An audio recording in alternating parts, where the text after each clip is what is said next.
అండి నేనైతే మునక్కాడ జీడిపప్పు కర్రీ అయితే చేస్తున్నాను. సరిపడగా ఆయిల్ వేసుకోవాలి. కట్ చేసుకుని ఉల్లిపాయ అయితే వేస్తున్నాను.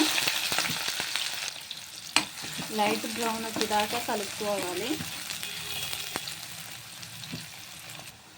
ఇప్పుడైతే ఒక టమాటీ బాగా ముగ్గిన టమాటీ అయితే వేసుకొని ఒకసారి కలిపేసుకున్నాక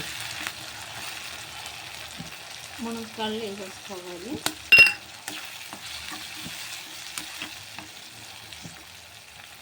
ఇప్పుడైతే కరిపప్పు జీడిపప్పు తీసుకోవాలి.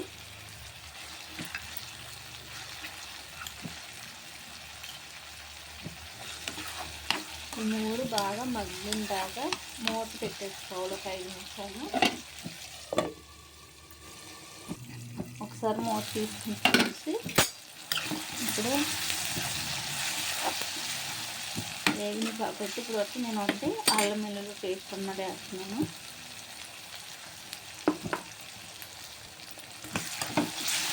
కలిపేసుకుని ఇప్పుడు సాల్ట్,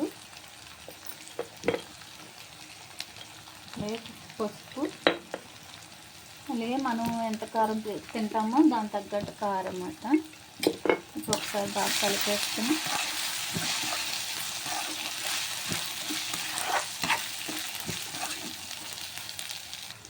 నేనైతే గరం మసాలా కొద్దిగా వేస్తున్నాను. ఇంట్లో మిక్సీ ఆడుకున్నది కాబట్టి కొంచెం ఘాటుగా ఉంటుంది.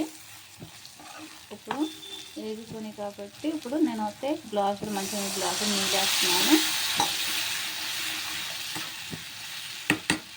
చిన్న మంట మీద ఒక 10 నిమిషాలు ఉంచేసిన తర్వాత